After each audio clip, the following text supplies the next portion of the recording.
All right, welcome to our big book, 12-step telephone workshop. This call is being recorded. It is June 19th, 2019. It's a Wednesday here in Los Angeles, and welcome to our call. I invite you to pray words to your commitment, to have an open mind and an open heart, the set aside prayer. God, please set aside everything that I think I know about myself, my brokenness, my spiritual path in you, for an open mind and a new experience of myself, my brokenness, my spiritual path, and especially you.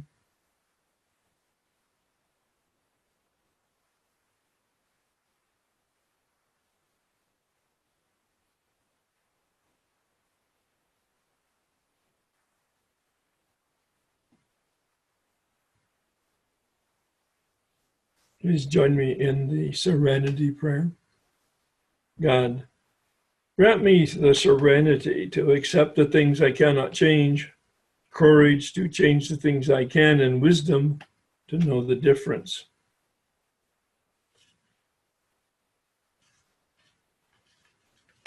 We're currently on our journey now, well launched into step 1. And we're looking at the balance of the assignment on the doctor's opinion.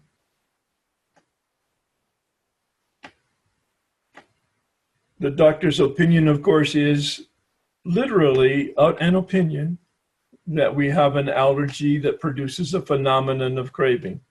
All that means is there's a biological reaction once we take any substance into our system, alcohol, drugs, food, or engage in any process that we have previously experienced addiction with.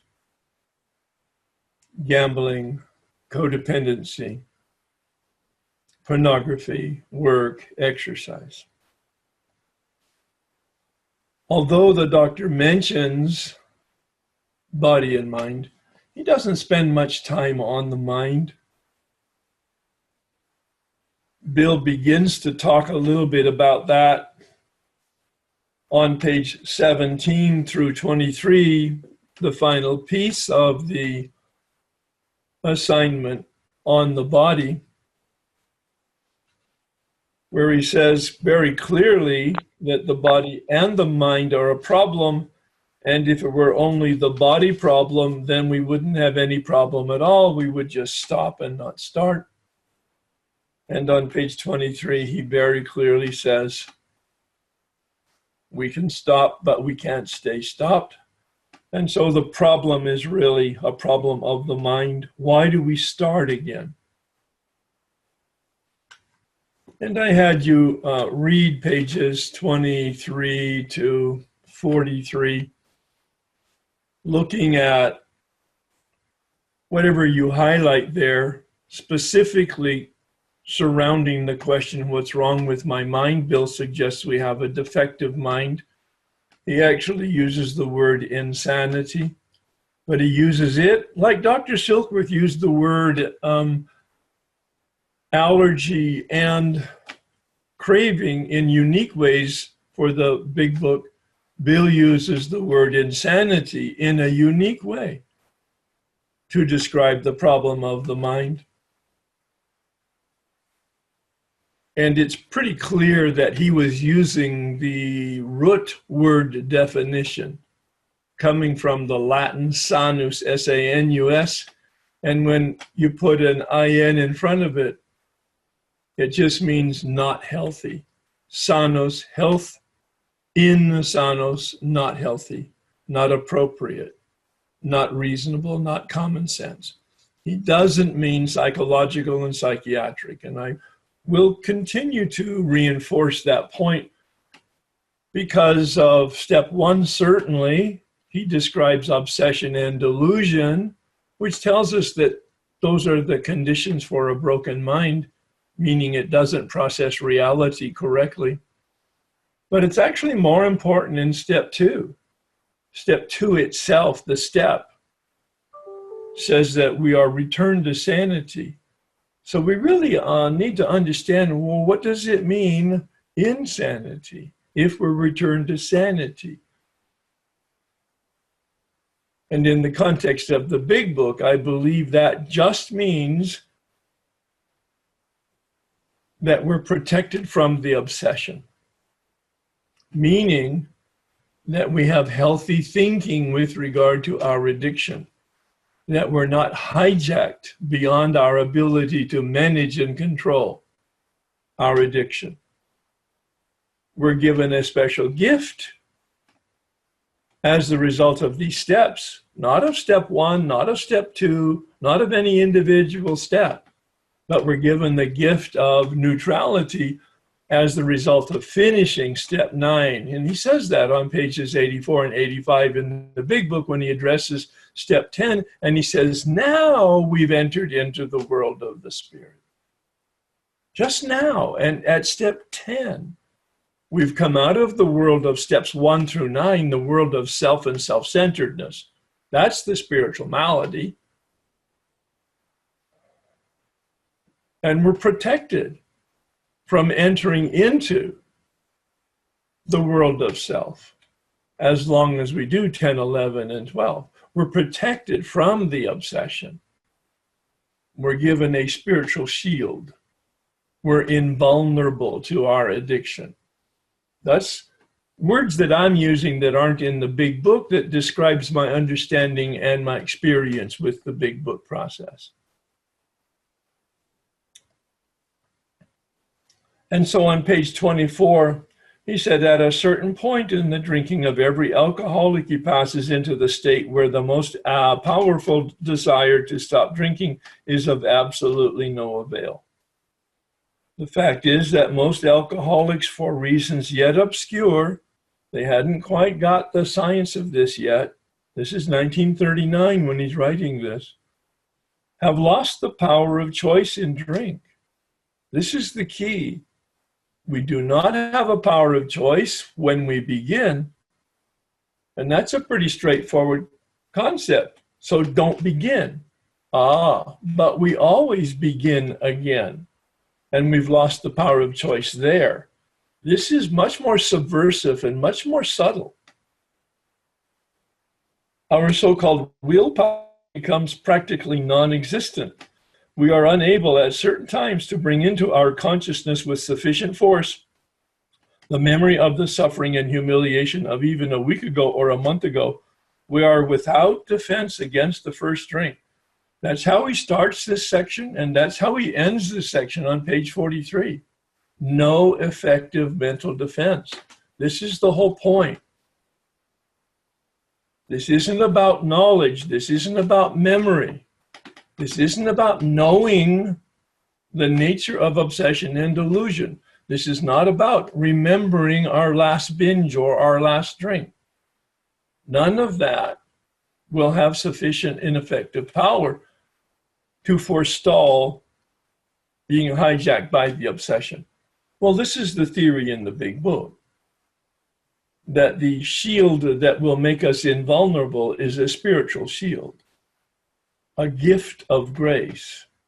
I'm not going to discuss or try to explain that. I'm just articulating my understanding of the big book's presentation.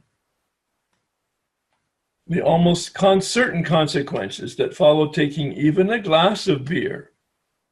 And you can correlate that with your own experience with regard to your experience with some type of food substance.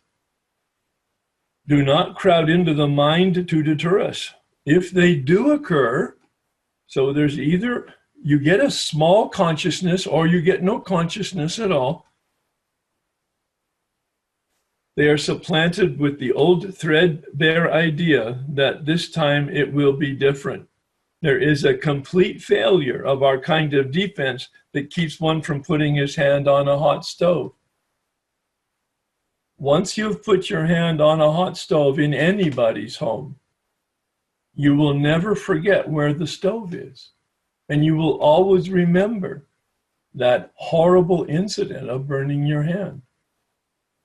Just once. And yet, look at your own history of the debacle of your addiction. Not just once and not 100 times. Probably not innumerable, meaning they can't be counted in your general history. When this sort of thinking is fully established, we are beyond human aid. This is the theory now in the big book. This is part of Bill's opinion now. On page 25, he expands upon the title of the chapter, There is a Solution. He says almost none of us like the self-searching, the leveling of our pride, the confession of shortcomings. Sounds to me like steps 4 and 5.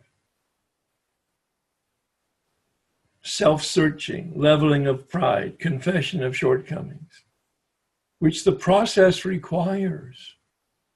This is not optional. This is not a suggestion. It's only a suggestion if in fact you want to deal effectively with your addiction. It's like the suggestion that the pilot makes when both of the engines on a twin engine plane have failed. He suggests you put on a parachute. You don't have to, but if you want to live, you will put on the parachute. We had come to believe in the hopelessness and futility of life. We needed to pick up the simple kit of spiritual tools laid at our feet and were rocketed into a 4th dimension. That's a relatively new metaphor for me, this rocket launch that I've adopted because of the movie Hidden Figures. And I can see our process is very much like the method and the stages of a rocket launch. Stage one includes steps 1 through 3, our need for and relationship with power. Second stage, steps 4 through 7, our relationship with ourself. Steps 8, 9, and I like to include 10, our relationship with others. And then 11 and 12, that's when we're in orbit.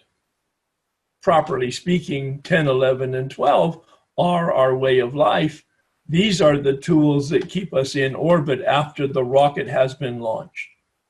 The whole point of the rocket launch is to be in orbit around the light. And we can stay in orbit as long as we have daily adjustments. You've seen it in some of the Star Wars or other kinds of science fiction movies, where they're in orbit, but the rockets have little jets on the side that they're constantly adjusting so they stay in the orbit and don't get subject to the gravity of the planet or of the Earth. The 4th dimension, of course, is the immaterial dimension. 3 dimension meaning height, width, and depth. Material measurements. The 4th dimension. And 1939, it was the immaterial dimension. 3-dimensional movies. You wear glasses so that you have depth perception. The 4th dimension requires an improvement in our consciousness so that we make conscious contact with the spirit, with the infinite. And then he does tell us in this chapter there is a solution. There is hope, but it's contingent on having a spiritual experience or a spiritual awakening.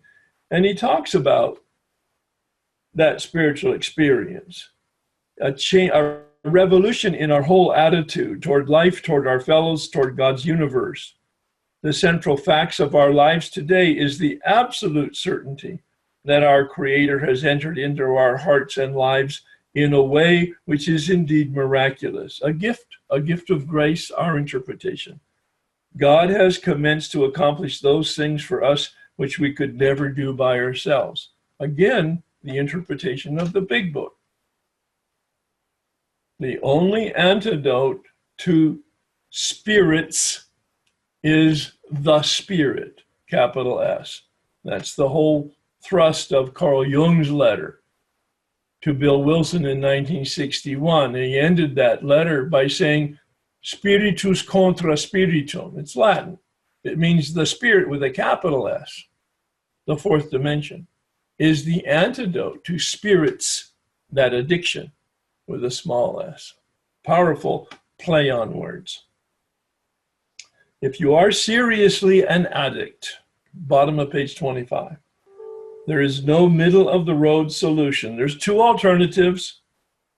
Go to the bitter end, blotting out the consciousness of your intolerable situation, or accept spiritual help.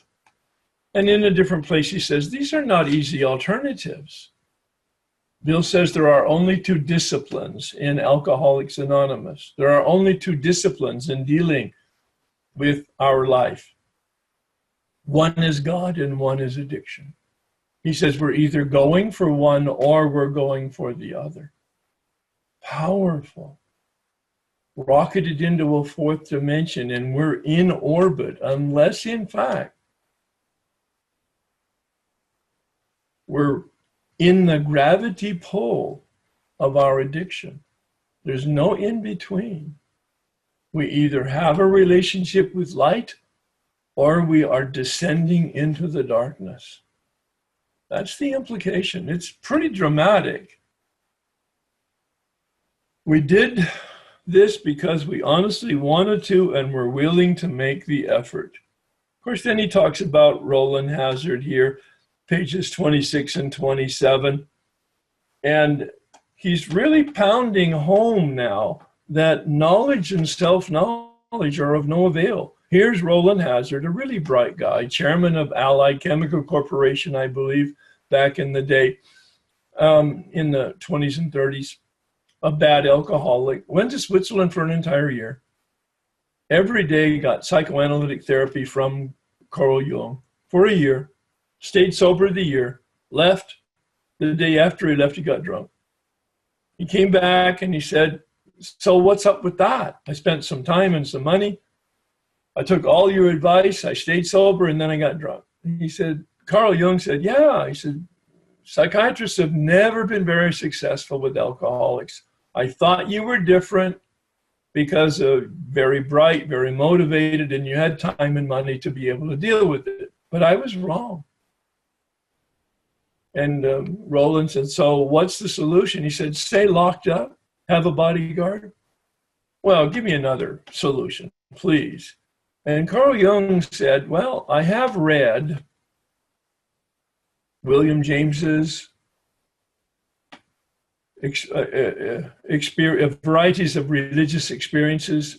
And he said, you need to have a spiritual experience. Well, Roland says, great, I'll go back to church. And Carl Jung said, and we don't have the script, but this is what basically these 2 pages, say 26 and 27, Carl Jung says, young man, you're not listening. I didn't say religion. I said a spiritual experience. Well, with that little bit of information, Roland did go back to church in New York, the Episcopal Cathedral in New York, where his parents went. And fortunately, in the basement of that cathedral, the Oxford group was meeting. They had 6 steps to bring people to conversion, transformation in the evangelical Christian style. And they said, well, why don't you try this? And he did, and it worked for him. Those 6 steps of the Oxford group, he got free of his problem with alcohol. And the 6th step says, and now you reach out and help somebody else. He reached out and helped Ebby Thatcher, another millionaire, who joined the Oxford group, did the 6 steps, got sober, used that 6th step as a springboard to call Bill. Bill wasn't a millionaire at that time. He had been, not of the same royalty as the Rowland Hazard family or the Ebby Thatcher family, well-established blue bloods on the East Coast. Bill was a recent nouveau riche, and now he was flat out broke. But he was a running buddy, drinking buddy of Ebby Thatcher's, and Ebby wanted to help him and invited him to the Oxford group. And of course, eventually Bill worked those 6 steps. He did so finally in the hospital on his 2nd day of hospitalization, page 13 in his story. We'll look at that when we look at step 2. And he had, on the 3rd day of his hospitalization, because he worked the steps on his 2nd day, he had a profound mountaintop mystical experience that changed his life and, quite frankly, our lives. Page 14 in the big book. We'll get there when we look at step 2. He describes, Bill does on page 27, his summary of Rowland's experience. A vital spiritual experience, a phenomena, a huge nature of a huge emotional displacement and rearrangement. Ideas, emotions, and attitudes, which were once the guiding forces of the lives of these men, are suddenly cast to one side, and a completely new set of conceptions and motives begin to dominate them. He calls it here an emotional rearrangement. Sometimes today we call that emotional sobriety, where you have had this conversion experience and you're restored to sanity and you maintain a life of balance.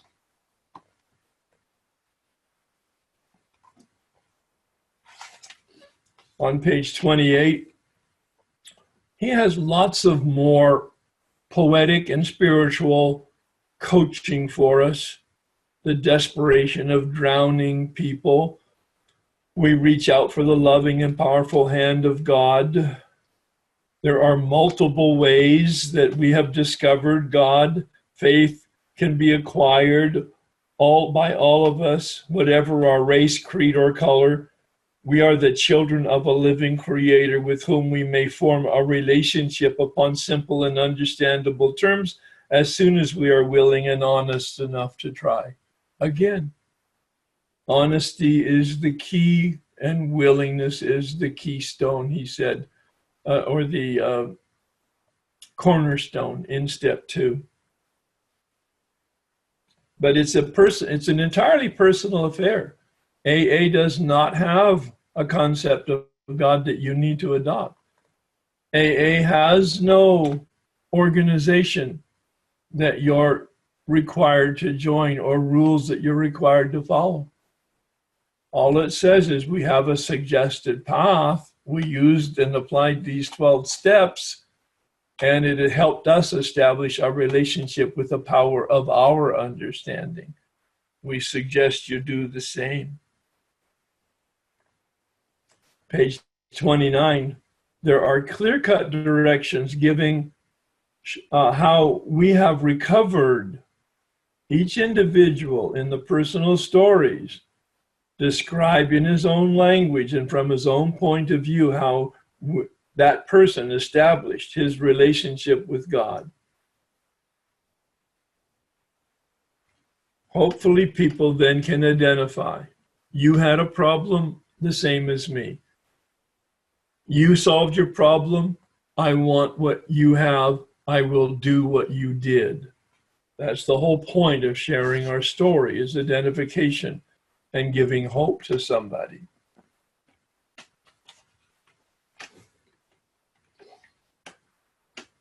Chapter 3 is more about alcoholism, and of course he needs to tell us more to give us more of an experience with this mental part, because he hasn't really addressed it yet. He talks about an obsession, an illusion, a delusion. We had to fully concede to our innermost self that we were alcoholics. This is the first step in recovery. It's a much more dramatic and rigorous verbiage than step 1 itself. Step 1 says admitted we were powerless over alcohol. This says fully concede to our innermost self. Really, it's about a deep experience with the problem, not just knowledge of the problem. He says the delusion that we are like other people or presently maybe has to be smashed. An obsession is a thought that dominates the mind in such a way it's the only thought. And the problem with the thought is the content of the thought is a delusion. The thought is the obsession. Not all thoughts are an obsession. An obsession is a special kind of thought. If you have the thought of eating something prohibited, that's just the thought. If you have an obsession, you probably actually won't even know that you have the thought, the obsession. You will just be moving toward the relapse. The problem with the thought is the content. It'll be different this time. It'll be better this time. I've had a long period of abstinence. Certainly I can control it. A delusion is a lie. An illusion is a misrepresentation by our senses of something outside of us, like a mirage. Water on the ground in a hot day, and you walk over and there's no puddle. It was a mirage, a misrepresentation by physics that created this illusion of my senses. A delusion is a misrepresentation of reality inside of me. My thoughts, it will be different this time. Or perhaps the delusion is that I'm okay this time. I know more. I have stronger willpower. The circumstances are different. Therefore, my reaction will be different. And the problem is we've had the thoughts before and we've had the negative results before, and we don't remember to remember. One of the stories that you've looked at is Fred's story, and he has this great phrase, a strange mental blank spot. That's the problem of the mind. It either doesn't see it with full consciousness, like Jim, who vaguely sensed he wasn't being too smart, or it doesn't have any consciousness at all, like Fred. We'll get to those two stories. We have lost the ability to control our drinking, and a real addict never recovers control. It's in italics. Pitiful and incomprehensible demoralization. Bill knows how to spin the words based on his experience, and we can certainly identify with that. Certainly before we came in the program, but maybe even as the result of some of our relapses, our ineffective efforts. Lost our legs is quite a dramatic image. We never grow new ones. We have a person in our meetings here locally that literally has had his 2 legs amputated, and he comes to meetings in a wheelchair. And he will never grow new legs. Once an alcoholic, always an alcoholic. Once an addict, always an addict. Once a pickle, always a pickle. You put a cucumber in brine for a period of time, and it will convert to a cucumber. It will convert to a pickle. The question is, and it's a trick question, but it makes the point, how long after you take the pickle out of the brine and put it in the windowsill in the sunshine, will it return to being a cucumber? Never. Once you've crossed the line, and it might have been with the first bite or drink, or at some point, the disintegration where you crossed that invisible line, where you lost control.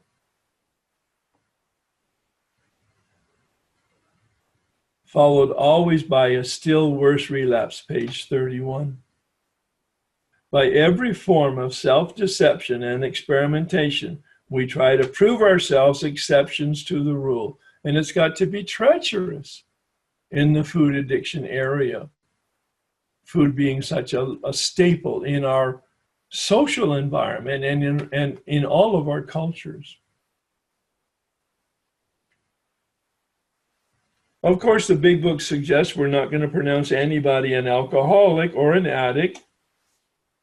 Now, they give an alternative here: try some controlled drinking. It's a very powerful, but a very ill-advised recommendation or thought. Because if in fact the person is an addict, especially let's say alcohol or drugs, if they try it and experiment, you don't know what will happen. They might be able to manage it, or they might kill themselves or somebody else.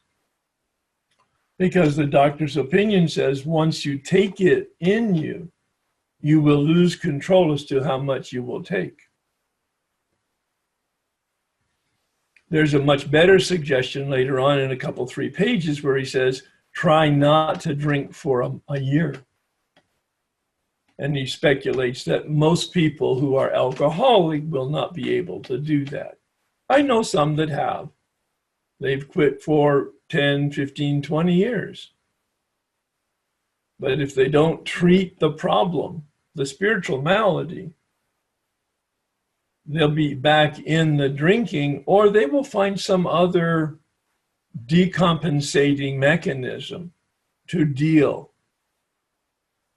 with the underlying tension that their alcohol dealt with.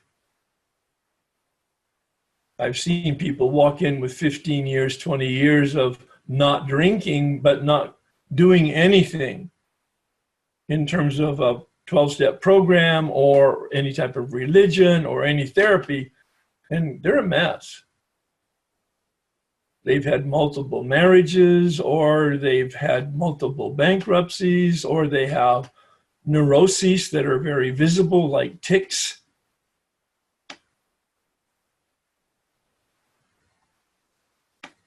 Alcohol and whatever our substance or process is the medication for the symptom, the tension. And we can take away the medication, but the underlying cause and condition will disintegrate and create havoc in our emotional, physical, and certainly spiritual systems. In fact, Bill has a story here on page 32 and 33 of a fellow who quit, very motivated at age 30, motivated by his business. And he quit for 25 years. And then when he retired, because he was very successful, not drinking, he made a lot of money, very successful in business because of that. Then he decided he could drink again, and he was dead in 4 years. This is not a made-up story. This is a story from Bill's experience. So he says, once an alcoholic, always an alcoholic, the pickle concept on page 33. We need to have no reservation of any kind nor any lurking notion that we will be normal. On page 30, it said, the delusion that we are like other people, or presently maybe, has to be smashed. There's a funny little line in there. Or presently maybe. It's an odd way of speaking. But when I translate it, what it really means is, I will never be normal. The delusion that I am normal or ever will be normal has to be smashed. I am biologically different. I am psychologically different. My body is different. My mind is different. And although I can be placed in a position of neutrality, it will not heal my body and it will not heal my mind. I will still be susceptible to the obsession. And if I am not spiritually fit and the obsession hijacks me, I will be back in the darkness of my addiction. That doesn't ever go away or heal. It goes into remission, keeping with the medical model. So we'll look at the Jim's story next time, and maybe even Fred's story. I've asked you to ask yourself, what's the point of the stories in the big book? Why did Bill put them there? Obviously, to emphasize that knowledge and self-knowledge are of no avail. But he has two stories, and they're different. They're making the same point about knowledge, but they're making a very different point about their personal experience. As I mentioned, Jim had a little pre-consciousness. Fred had none at all. And there are some other components of it that will prove, I think, illustrative of the obsession and perhaps helpful for you to identify with in terms of your own journey. Please join me in the serenity prayer. God, grant me the serenity to accept the things I cannot change, courage to change the things I can, wisdom to know the difference. Thanks, everybody.